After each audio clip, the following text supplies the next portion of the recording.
do Manchester United have to get rid of these players before they can bring new players in? I mean, it's going to help. At the moment, they've brought in Matheus Cunha and Bryan Mbeumo.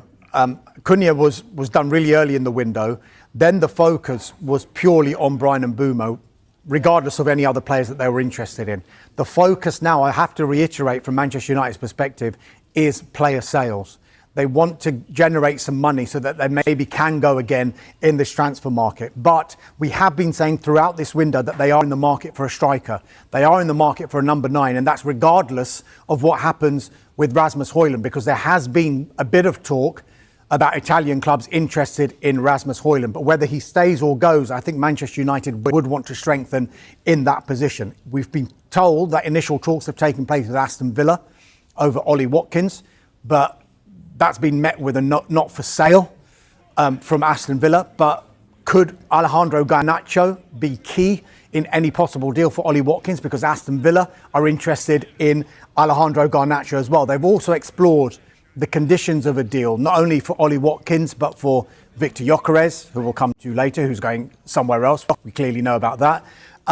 Nicholas Jackson from Chelsea, and RB Leipzig's Benjamin Sesko, who we seem to be talking about nearly every single transfer window. But at this moment in time, all of these players seem to be a little bit too expensive for Manchester United to do. And on the flip side as well, if any of these clubs want to sell these strikers, then Manchester United can do what other clubs will probably try and do to them with regard to those 5 players, and maybe wait until later in the window to maybe get a better price. But maybe the Villa one, with if the interest in Garnacho is pursued, then maybe that can hold the key to maybe a deal for somebody like Ollie Watkins. With regard to Sesko, the interesting one here is that the recruitment director at Manchester United is a gentleman called Christopher Vivell, and he's the one driving the interest in Sesko, because when Sesko was 16, Vivell was the sporting director at Red Bull Salzburg, and he brought him in to that club. Hence, there is that long-running interest.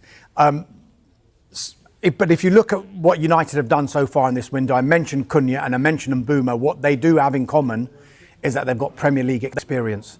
Now, I just wonder whether Manchester United have looked back in the last few transfer windows and thought, when we've gone abroad for the likes of Højlund, Xerxes, Antony, hasn't worked.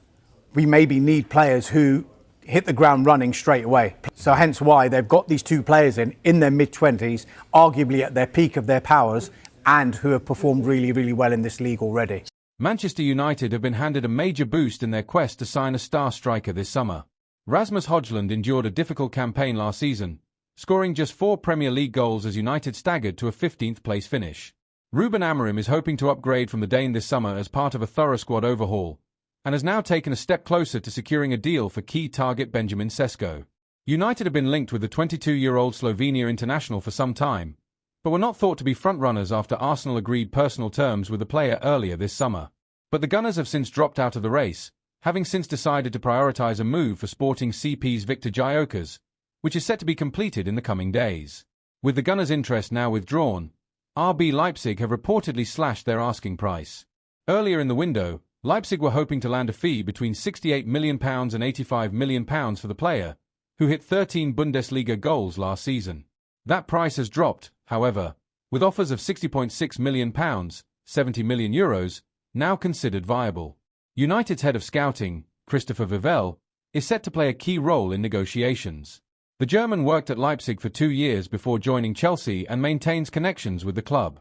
Bild add that he is supporting the deal after scouting Sesko personally, having travelled to Germany to watch him play earlier this year. United have already invested heavily in their attack this summer, adding Brentford's Bryan Mbeumo and Wolves' Matheus Cunha for a combined £133.5 million, including add-ons. But with Marcus Rashford joining Barcelona on loan and Rasmus Højlund also tipped to depart, a striker could prove an important signing. United will not rush into a deal. However, amid reports from the Daily Mail claiming the club's hierarchy are braced to enter the new Premier League season without signing a centre-forward. Andre Onana's status as the first-choice goalkeeper at Manchester United is safe for now. Onana suffered a hamstring injury after reporting for pre-season at Carrington, but he has responded well to initial treatment and travelled with the squad to the United States. The 29-year-old will continue his recovery in the States and could return in time to feature in the opening Premier League game of the season against Arsenal on August 17th. United might have signed a new goalkeeper by that stage, but the chances of a new arrival immediately usurping Onana are slim. Ruben Amorim has been open to signing a goalkeeper to challenge Onana for his starting role for some time, and the profile of any goalkeeper signing will give clues on Onana's future. United have been linked with Aston Villa goalkeeper Emiliano Martinez, but United are unlikely to make a move for the experienced Argentina international when Onana is still at the club. Moving to sign a capable understudy, a goalkeeper who could eventually replace Onana, would be the most practical and cost-effective option this summer. Many fans would like to see Onana sold and replaced by a proven goalkeeper, but he is prepared for the new season under the assumption he is staying.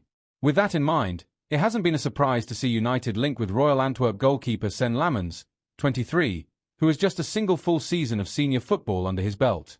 Lammens was impressive for Royal Antwerp in 2024-25, keeping 7 clean sheets in 30 league starts, and he possesses the right profile to arrive in Manchester with the view of challenging Onana.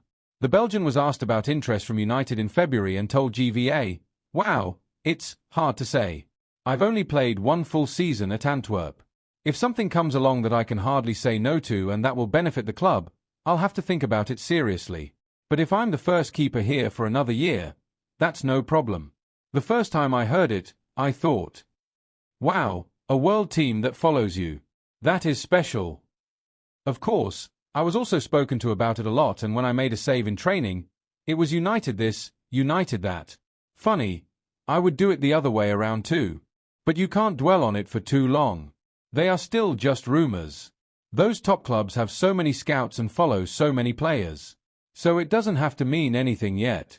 It will only become clear in the summer whether anything comes of it. But of course it's only positive. Especially because it's the best competition in the world and my profile, my stature and way of playing, is similar to English football. You have to physically hold your own there, and that suits me. You do follow the teams that follow you a little bit, but it's not like I'm watching entire matches. Summaries are enough. The reports linking Lammens with a move to Old Trafford have picked up again this summer, although he would be a longer-term project and wouldn't immediately start games. Lammens could be signed as an eventual Onana replacement, but he has limited senior football experience, and it would be unrealistic for him to start regularly in the Premier League after signing. United fans would be delighted to see a new goalkeeper brought in this summer due to concerns about Onana. However, the Cameroon international looks set to retain his starting role.